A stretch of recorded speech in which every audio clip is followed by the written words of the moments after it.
자, 오늘 저는 베드로전서 4장 1절에서 3절 말씀 가지고 우리가 당하는 고난과 장차 누릴 영광, 이런 제목으로 말씀을 나누겠습니다. 자, 베드로전서 전후서까지 벌써 왔습니다. 베드로전서는 소위 일반 서신 가운데 하나예요. 이 일반 서신은 어떤 특징이 있냐? 이 바울이 이제 교회의 이름으로 내놓은 서신은 특정되어 있는 교회인데, 일반 서신은요, 이제 일반적인 성경의 저자들이 불특정 다수, 그때를 시대를 살아가는, 아니 지금 저와 여러분에게까지 모든 성도에게 주는 일반적인 메시지예요. 믿음은 뭐다? 이렇게 살아라. 지난주에 야고보서를 했잖아요. 야고보가 가지고 있는 믿음이 뭐냐? 어떻게 살아야 하냐? 여기에 대해서 야고보의 어떤 사상을 설명했어요. 오늘은 베드로가 불특정 다수의 성도들에게 주는 메시지예요. 자, 우리 표를 한번 보여주시겠어요? 우리가 고린도서 하면은 고린도 교회, 에베소서 하면 에베소 교회에 보내는 서신이에요. 그죠? 수신자가 딱 있단 말이에요.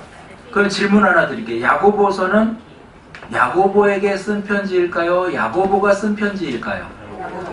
예, 야고보가 쓴 거죠. 그러면 빌레몬서는 빌레몬에게 쓴 편지일까요? 빌레몬이 쓴 편지일까요? 왜요? 제가 지금 설명했잖아요. 그죠? 빌레몬에게. 오래 다닌 사람은 잘 아는데, 새로운 사람은 좀 구분하기가 힘들 수 있어요. 근데 제가 지금 알려드리는 이 배경 설명을 딱 들으면 여러분이 이제 앞으로는 이거 헷갈릴 일이 없어요. 자, 보세요. 표를 보시면 신약 성경은 어떻게 돼 있다? 자, 표를 보시면 먼저 역사서가 5권이에요. 찾으셨어요? 역사서가 5권이에요. 그죠? 마태, 마가, 누가, 요한, 이 사복음서, 거기에 사도행전까지 역사서예요. 자, 이거 중요한 거 여러분이 평생 잊지 않을 거예요. 한번 보세요. 바울 서신이 9권인데 교회 서신이에요. 바울 서신 9권. 뭐예요? 로마서, 고린도전서, 갈라디아, 에베소서, 빌립보서, 골로새서, 데살로니가, 전후서. 그리고 목회 서신이 4권이에요. 디모데 전후서, 디도서, 빌레몬서. 빌레몬서는 개인 서신에 속해요. 목회 서신이지만 개인 서신에 속해요. 자, 우리가 볼 것은 일반 서신인데 9권이에요. 히브리서를 제외한 모든 서신은, 일반 서신은 다 보내는 사람의 이름을 따서 쓴 거예요. 근데 히브리서는 왜 히브리서라고 그랬냐? 이건 저자가 미상이에요. 바울로 보긴 하는데 바울 서신에 속하지도 않고 일반 서신에 속해요. 그래서 저자가 미상이기 때문에 보내는 사람의 이름이 아니에요. 자, 그 외에는 다 보내는 사람의 이름을 딴 거예요. 자, 아시겠죠? 이 표만 알면은 여러분 이것이 대상의 이름인지 보내는 사람의 이름인지를 알 수 있어요. 일반 서신만 보내는 사람의 이름을 땄다는 거예요. 어제 지난주에 본 야고보서부터 이제 보내는 사람의 이름이에요. 자, 오늘 베드로 전후서 저자가 누구일까요? 이거 내려주세요. 베드로. 우리 베드로전서 1장 1절에서 2절 보겠습니다.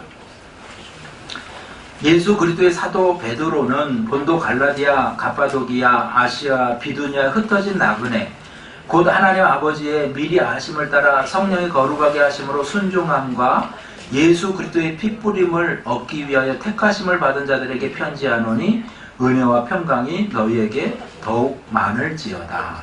할렐루야. 이렇게 축복으로 시작해요. 축복으로. 여러분, 축복을 많이 하시기를 축원합니다. 어디를 가든지 우리 믿는 사람들이 입을 열어서 축복을 해주는 거예요. 축복을. 근데 여기 보면 베드로는, 사도 베드로는 편지하노니, 딱 누가 썼어요? 베드로가 썼습니다. 그런데 베드로가 썼다고 하기에는 이 편지가 너무 헬라어적으로 유창하고 우아하다는 거예요. 그 베드로가 쓰기에는 너무 헬라어 원어민으로 썼어요. 헬라어. 누가 썼을까? 그리고 베드로의 신학보다는 바울의 신학에 가까워요. 누가 썼을까? 의심할 거 없어요. 베드로가 썼어요. 베드로가. 그러나 이 의심할 게 몇 가지가 있는 거예요. 그래서 이때 당시에 이제 베드로가 글을 쓰기에 굉장히 나이가 많이 들고 눈이 어둡고, 옛날에는 눈이 어두워요. 요즘엔 눈이 이렇게 상해도 안경 쓰고 막 하는데, 저도 막 요즘에는 안경 이렇게 들고 다니면서 여기 끼워놨다가 뺐다가 막 어디 또 부어가지고 어디도 놓지. 책을 읽을 수가 없어요. 핸드폰도 읽을 수가 없어요. 옆에 분한테 좀 잡고 있으라고 해서 이렇게 하기도 하긴 하는데, 이게 너무 눈이 어두워. 그래서 이때 당시도 베드로가 눈이 많이 어둡고 노쇠했는데 누가 대피를 했냐? 자, 베드로전서 5장 12절에 내가 신실한 형제로 아는 실로아노로 말미암아 너희에게 간단히 써서 권하고 이것이 하나님의 참된 은혜임을 증언하노니 너희는 이 은혜에 굳게 서라. 할렐루야. 누가 대피를 해주고 옆에서 도와줬어요? 실로아노, 신라라는 거예요. 바울의 제자, 그리고 베드로를 동행했던 실로아노, 신라가 바로 이 편지 쓰는 것을 많이 도와주었다는 것입니다. 그래서 이제 종합해 보면 베드로 후서 1장 14절 15절에 이는 우리 주 예수 그리스도께서 내게 지시한 것이 것 같이 나도 나의 장막을 벗어날 것이 임박한 줄을 알미라. 내가 힘써 너희로 하여금 내가 떠난 후에라도 어느 때나 이그러한 것을 생각나게 하려 하노라. 굉장히 중요한 부분들, 영적으로 신앙적으로 정말 중요한 부분들을 정리해서 남겨야 될 필요성을 느낀 거죠. 근데 내가 죽을 날이 가까워졌다. 그래서 그 사람들에게, 남아있는 사람들에게 어떻게 유언적인 메시지로 어떻게 신앙생활을 해야 되고, 이 세상 진짜 속이려고 하고 믿는 사람들을 이렇게 미혹시키고 유혹시키는 이 세상을 너희가 어떻게 승리해야 하며 살아야 되는가, 여기에 대해서 권면하는 거예요. 자, 수신자는 1장 1절에 우리가 아까 읽었듯이 본도, 갈라디아, 갑바도기아, 아시아와 비두니아에 흩어진 나그네. 그 흩어진 나그네, 디아스포라라고 들어보셨죠? 흩어져 있는 유대인들.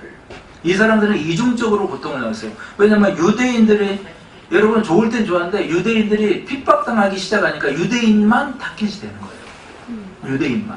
그리고 두 번째는 특히 믿는 유대인이니까 유대인들에게서도 배교자라고 배척을 당하는 거예요.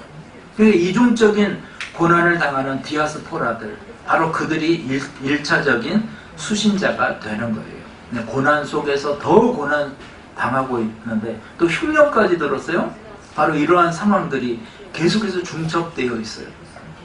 자, 주제가 뭐냐? 하나님의 백성들이 겪고 있는 고난과 장차 누리게 될 영광입니다. 그러니까 우리들이 이렇게 지금 고난당하는 것은 그리스도인이라면 고난당하는 것을 피할 수가 없다는 거예요. 잘 믿는 사람들은 고난당할 수밖에 없어요. 근데 세상과 적당히 타협하고 적당히 거래하고 그러면 고난 안 당할 수 있어요. 그러나 믿는 자로 딱 내세우는 순간, 성도라고 나서는 순간 고난이 온다. 이거 어떻게 할 것인가? 결론적으로 소망을 갖고 이겨라 이거예요. 소망을. 상황이 똑같아요.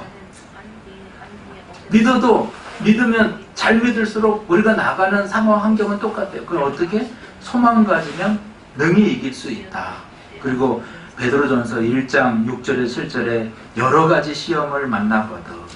베드로전서 2장 20절 21절에 너희가 고난을 위하여 부름을 받았으니, 베드로전서 3장 17절에도 선을 행함으로 고난받는 것이 하나님의 뜻이라. 너희가 선을 행하면 오히려 또 고난이 온다는 거예요.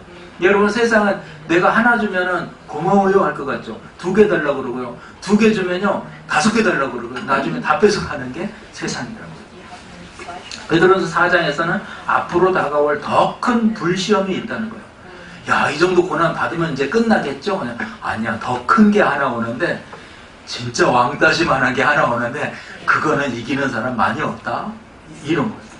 베드로전서 5장 10절에 잠깐 고난받는 성도들이 주께서 성도들을 주께서 장차 온전하게 하시고 더 굳세게 하실 것이다. 강한 힘과 능력과 하나님의 팔로 너희를 주장할 것이다. 이렇게 말씀하는 거예요. 자, 오늘 우리가 당하는 고난과 장차 누릴 영광, 이런 제목인데요.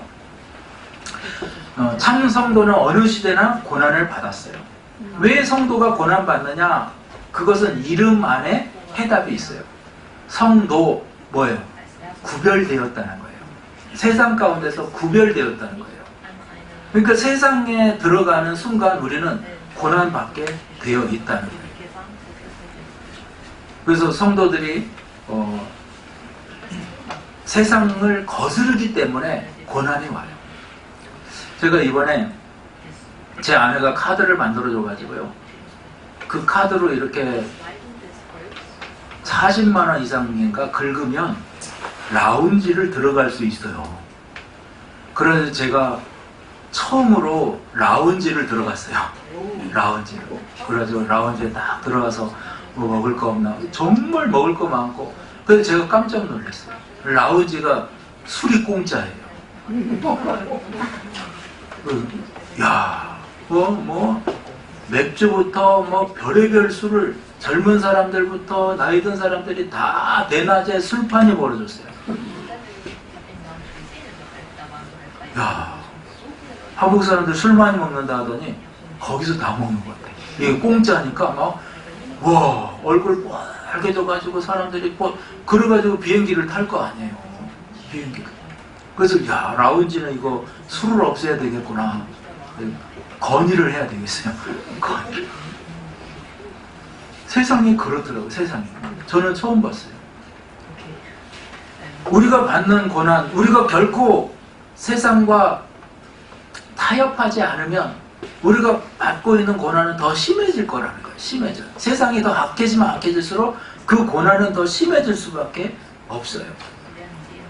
근데 우리가 이 세상적으로 살 때 고난 가운데서 우리가 어떻게 이길까? 어떠한 고난이 있을까? 고난의 의미가 뭘까? 목적이 뭘까? 이러한 부분을 좀 오늘 묵상했으면 좋겠어요. 그것은 첫째로, 그리스도께서 이미 육체의 고난을 받으셨다는 거예요. 자, 베드로전서 4장 1절이에요. 그리스도께서 이미 육체의 고난을 받으셨으니 너희도 같은 마음으로 갑옷을 삼으라. 이는 육체의 고난을 받은 자는 죄를 그쳤음이니. 여러분, 예수님은요, 고난을 받지 않아도 돼요. 예수님이 마귀의 시험을 받으셨어요. 40일 금식하시고 나서 마귀의 시험을 받으셨어요. 왜 예수님이 마귀에게 시험 받으셨어요? 시험 받을 일이 없는데 성경에 보면 우리의 시험을 대신 받으신 거예요. 예수님께서 왜 구유에 마구간에 태어나셨어요? 저와 여러분을 부유하게 하기 위해서. 예수님이 왜 고난을 받으셨냐? 육체의 고난을 받으셨냐? 저와 여러분을 위해서. 예수님이 십자가를 왜 지셨어요? 왜 고초당했어요? 우리를 위해서라는 거예요. 이사야서 53장 4절입니다. 그는 실로 우리의 질고를 지고 우리의 슬픔을 당하였거늘 우리는 생각하기를 그는 징벌을 받아 하나님께 맞으며 고난을 당한다 하였노라. 이사야는 53장 6절에도 이렇게 말해요. 우리는 다 양 같아서 그릇 행하여 각기 제 길로 갔거늘 야훼께서는 우리 모두의 죄악을 그에게 담당시키셨도다. 우리 주님이 받으신 고난의 목적과 의미를 분명히 말씀하고 있어요. 우리가 당하여야 할 고난이라는 거예요. 자, 예수님의 십자가 고난은 세 가지 영역에서 일어나세요. 첫째로 예수님의 십자가는 수치의 고난이었어요. 벌거벗음, 수치. 예수님이 대신 수치를 당하셨다. 뭐 어떻게 설명할까요? 제자들이 모르고 무식하면 스승이 수치스러운 거죠. 학생이 무식하면 스승이 수치스러워요. 자녀가 잘못 살면 그게 부모의 수치가 되는 거예요. 우리 교회학교 아이들이 신앙으로 잘 교육받고 잘 자라나야지. 성경도 막 모르고 뭐 이상하고 그러면은 어디가 문제? 우리 교회학교에서 뭘 배운 거야? 왜 성경도 이렇게 몰라? 막 이렇게 되는 거예요. 바꿔 말해서 성도가 베드로의 생각이에요. 성도가 세상 가운데 잘 이기고 승리해야지 예수님이 영광 받으시는 거예요. 성도가 세상과 타협하고 옳고 막 이렇게 살아가면, 세상에 옳은 대로 막 살아가면 수치를 당하는 것은 예수 그리스도라는 거예요. 여러분, 복음 때문에, 믿음 때문에 저와 여러분이 세상 가운데서 살아갈 때 이 복음 때문에, 믿음 때문에 이겨낼 수 있는 거예요. 예수님 은혜 때문에 이겨낼 수 있는 거예요. 예수님의 십자가에는 아픔의 고난이 있었어요. 이것은 물리적인 아픔이었어요. 채찍에 맞으시고 가시관을 쓰시고 목마르시고, 바로 예수님이 저와 여러분의 받을 육체적인 아픔과 고난을 대신 져주신 거예요.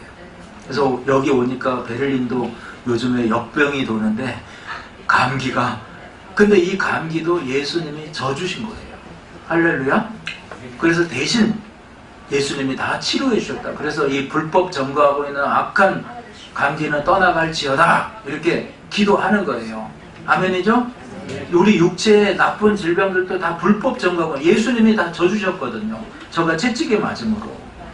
또 세 번째, 예수님의 십자가에는 멸시당함이 있었어요. 하나님의 아들이며 최고의 취급을 받아야 되는 예수님이 멸시를 받았다는 거죠. 그것은 우리가 받을 멸시, 세상의 멸시를 예수님이 대신 다 당해 주신 거예요. 더 이상 세상이 저와 여러분을 만만하게 멸시의 존재로 볼 수 없어요. 왜냐하면 우리는 벌써 믿음의 순간 의의 자리, 영광의 자리, 구원의 면류관의 자리로 우리는 이미 높여진 거예요. 아멘이죠? 네. 하나님이 나를 높여주셨다. 이런 믿음 마음 가지고 여러분 승리하기를 주의 이름으로 축원합니다. 왜 그리스도께서 고난을 받으셨을까? 그러면 왜 예수님이 고난 받으셨을까? 우리 2절 보면은요, 하나님께서 성도들을 부르신 목적에 대해서 말씀하는데, 베드로전서 4장 2절입니다. 그 후로는 다시 사람의 정욕을 따르지 않고 하나님의 뜻을 따라 육체의 남은 때를 살게 하려 함이라. 할렐루야. 예수님이 저와 여러분의 고난을 대신 져주시면서 이제 우리의 육체의 남은 때는 하나님 영광에 위해서 하나님의 뜻을 따라서 살아가도록 주님이 다 고난과 어려움을 져주셨다는 거예요. 계속해서 베드로전서 4장 3절, 너희가 음란과 정욕과 술취함과 방탕과 향락과 무법한 우상 숭배를 하여 이방인의 뜻을 따라 행한 것은 지나간 때로 족하도다. 할렐루야. 그러니까 지나간 그런 과거의 것 보지 말고, 지금 그러한 과거의 삶을 살고 있는 세상 사람들을 보지 말고, 저와 여러분은 영광의 때를, 하나님의 뜻을 따라 살아가라는 거예요. 할렐루야. 그래서 주님께서 고난은 다 져버렸기 때문에 어려움과 핍박과 위협, 이런 모든 건 주님이 다 감당하셨기 때문에 너희는 그런 자유함을 누리라. 이렇게 주님께서 우리에게 모범을 보여주셨다는 거예요. 첫째로 사람의 정욕을 따르지 못하기 위해서 모범을 보여주신 거예요. 자, 주님께서 왜 고난당했나? 모범 보여주신 거예요. 여러분, 겟세마네 동산이 어떤 곳이에요? 인간의 뜻과 하나님의 뜻, 육신을 따르려는 생각과 하나님을 따르려는 생각이 가장 치열하게 싸운 곳이 겟세마네 동산이었어요. 거기서 예수님은 땀방울이 핏방울 되도록 기도하셨고요. 십자가 달리셨을 때 그 기도로, 승리로 말미암아서 내가 다 이루었다 말씀하셨던 거예요. 자, 앞으로 우리 그리스도를 따르는 저와 여러분은 어떠한 상황이든지 우리 주님의 모범을 본받아서 승리하는 그런 승리의 삶을 살아야 될 줄로 믿습니다. 그리스도처럼 당당하게 승리의 영광의 면류관을 쓰는 사람이 되는 거예요. 자, 로마서 6장 11절 12절 바울이 이와 같이 너희도 너희 자신을 죄에 대하여는 죽은 자요 그리스도 예수 안에서 하나님께 대하여는 살아있는 자로 여길지어다. 그러므로 너희는 죄가 너희 죽을 몸을 지배하지 못하게 하여 몸의 사욕에 순종하지 말고. 베드로전서 오늘 4장 2절에 아까 읽었던 말씀처럼 그 후로는 다시 사람의 정욕을 따르지 않고 하나님의 뜻을 따라 육체의 때를 살게 하려 하심이라. 육체의 남은 때를 살게 하려 하심이라. 똑같은 맥락이에요. 바울의 사상과 똑같은 맥락이에요. 그래서 우리는 정욕이 아니라 하나님의 뜻을 따라 사는 믿음들, 신앙들 되기를 축원합니다. 또 예수님께서 왜 고난을 받으셨을까? 두 번째는요, 이거예요. 우리로 가치 있는 삶의 의미를 깨닫고 살아가게 하는 거예요. 여러분, 정말 우리 인생에 가치 있는 게 뭘까요? 가치 있는 게 뭘까요? 하나님의 뜻은 분명해요.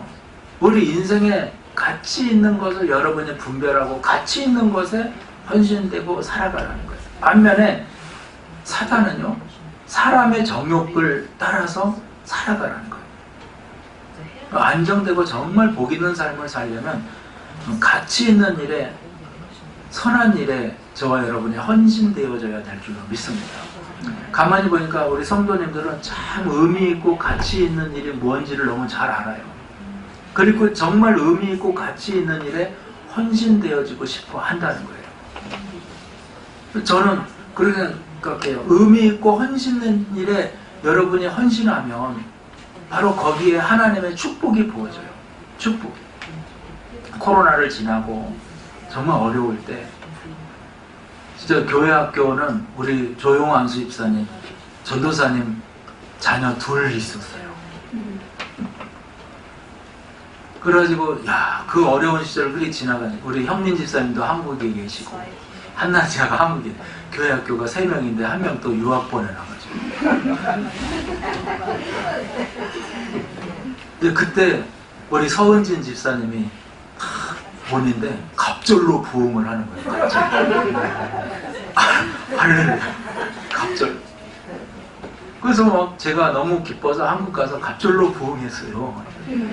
했더니 어떤 분이 놀이터 하세요 하고 이렇게 헌금을 조금 해주시는 거예요. 헌금을. 이제 가져와서 드렸는데 이제 막 그때 재정적으로 너무 어려우니까 여기도 써야 될 때 있고 저기도 고쳐야 될 때 있고, 근데 제 마음에 뭐 여기까지 써야 됩니다 뭐 이러는데, 아니 이거 놀이터 만듭시다. 그럼 목사님 놀이터 만드는데 이 택도 없고 모자라고, 또 이게 재료가 한 5,000유로면 만드는 게 5,000유로예요. 그래가지고 기도하다가 이제 그러면 우리 안수 집사님이 삽시다, 재료를. 그래서 재료를 다 사라고 그래. 삽시다 해가지고 샀어요. 그걸 이제 만드는 거예요. 만들어.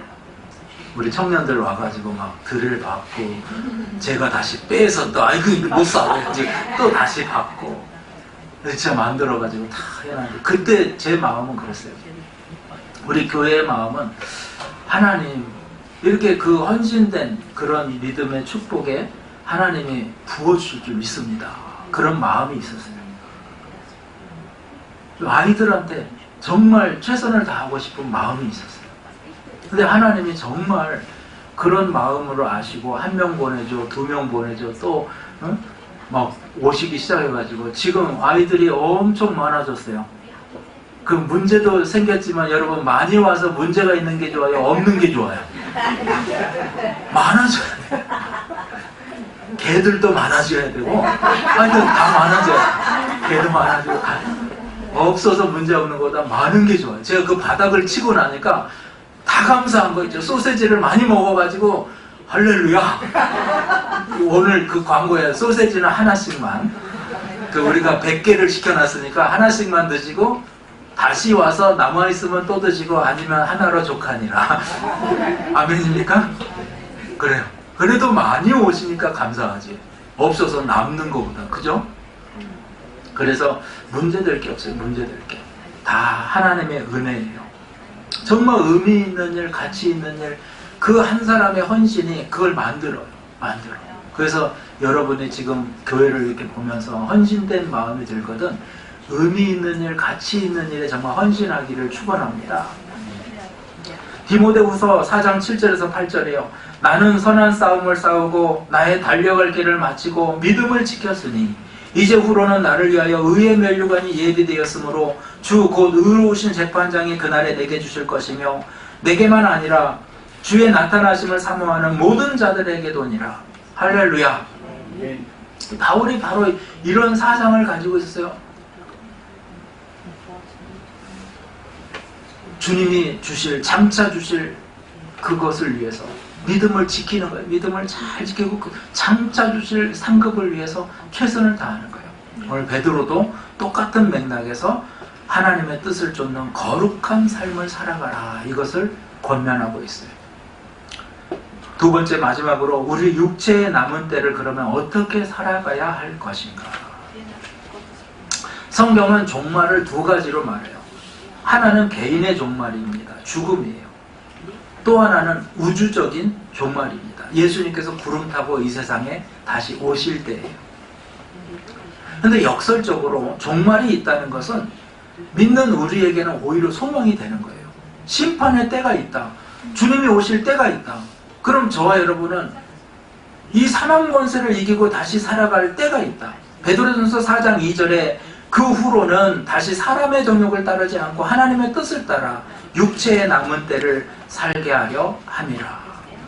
우리가 어떻게 살아야 할까? 어떻게 육체에 남은 때를 살아야 할까? 사람의 정욕 따르지 말고 하나님의 뜻을 따라 살아가라는 거예요. 이번에 가서 참 제가 화요일날 당회장님 면담하고요.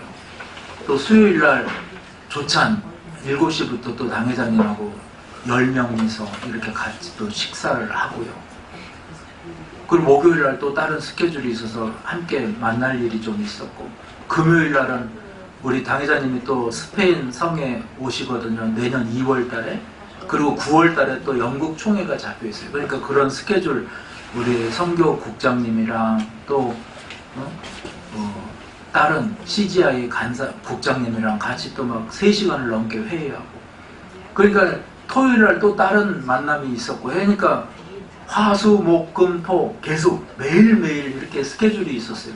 스케줄이 굉장히 바빴는데 그 다음 주가 되니까 이제 좀 한가해졌어요.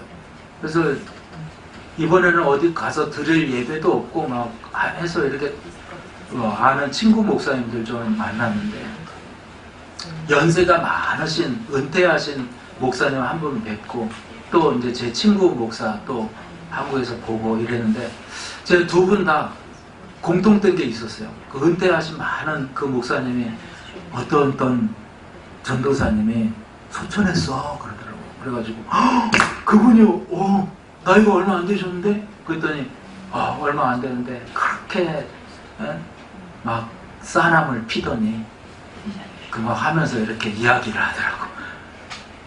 근데 제가 굉장히 허무했어요. 왜냐면 너무 저랑도 친하고 이렇게 같이 사역도 하고 그랬던 분인데, 또 한 분은 이제 저랑 또 같이 사역했던 목사님인데, 이분이 또 다른데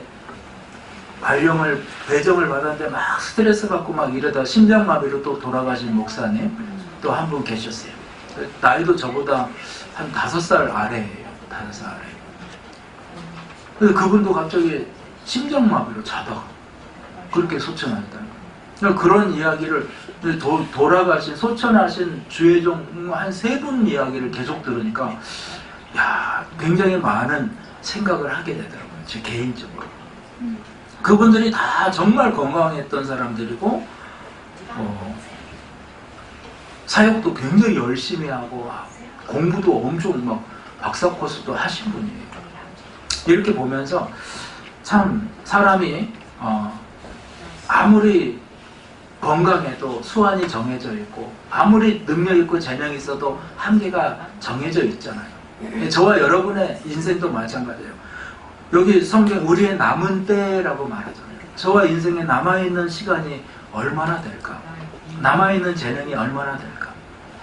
그렇다면 그 시간 동안 여러분 최선을 다하고 애쓰고 힘써서 하나님 앞에 충성하는, 그런 헌신하는 믿음들이 되기를 축원합니다.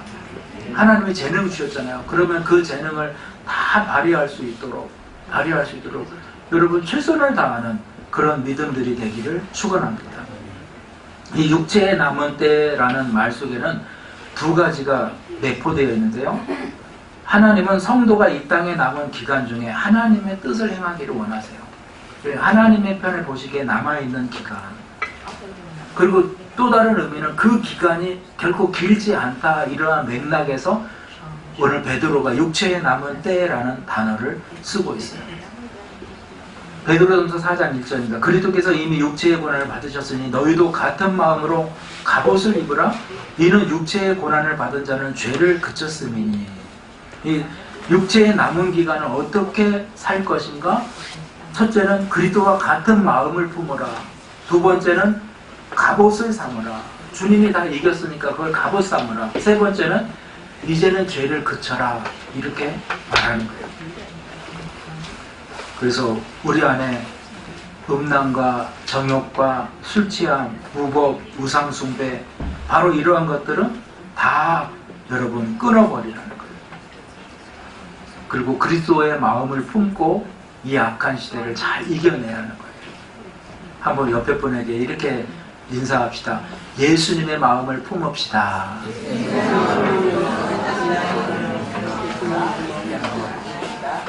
우리가 예수님의 마음을 품는데 고린도전서 9장 25절에 이런 말씀이 있어요. 이기기를 다투는 자마다 모든 일을 절제하나니 그들은 썩을 승자의 관을 얻고자 하되 우리는 썩지 아니할 것을 얻고자 하노라. 그러니까 목적이 있는 사람은 절제할 수 있는 거예요. 절제할 수 있어요. 여러분 세상 가운데서도 절제하시기 바랍니다. 그리고 내가 이렇게 할 수 있는데도 절제하는 거예요. 그리스도의 마음을 품는 거예요. 저는 굉장히 이렇게 논리적인 사람이에요. 그렇지 않은 것처럼 보이지만 굉장히 논리적이고 뭐 하나 딱 있으면 막 후벼 파요. 그리고 밤에도 여러분 저 잠자다 자꾸 깨요. 막 그래, 왜 그분이 그렇게 말을 했을까? 이렇게 더 생각해.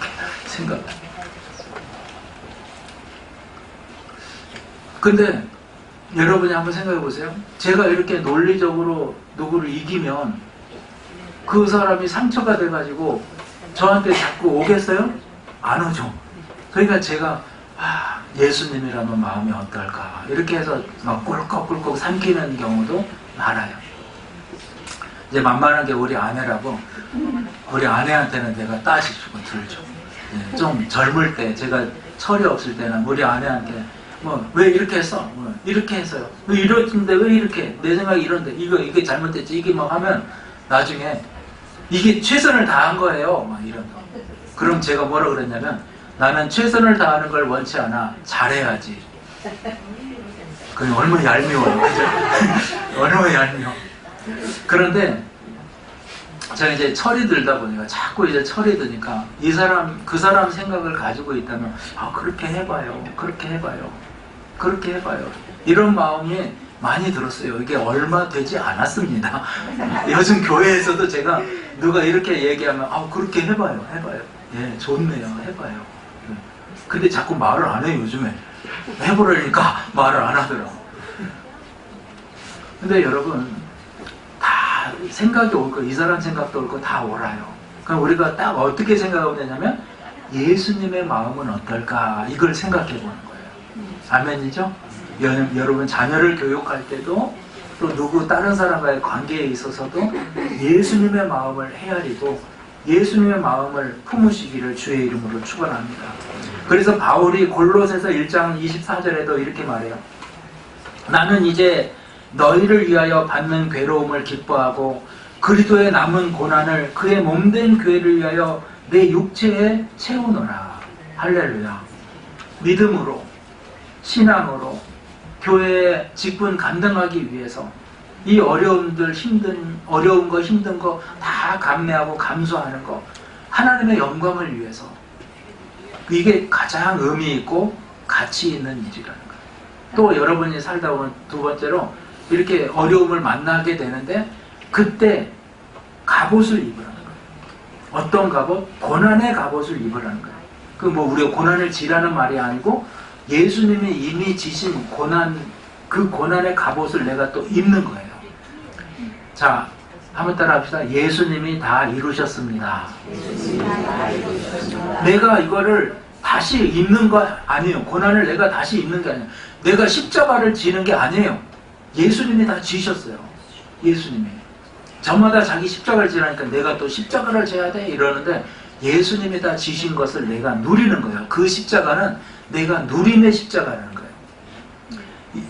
이사야서 53장 5절에 그가 찔림은 우리의 허물 때문이요 그가 상함은 우리의 죄악 때문이라. 그가 징계를 받음으로 우리는 평화를 누리고 그가 채찍에 맞음으로 우리는 나음을 받았도다.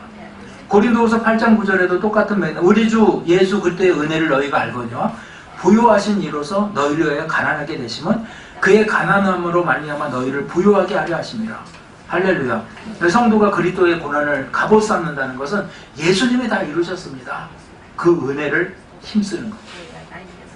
마지막으로 육체의 고난을 받은 자는 죄를 그쳤다.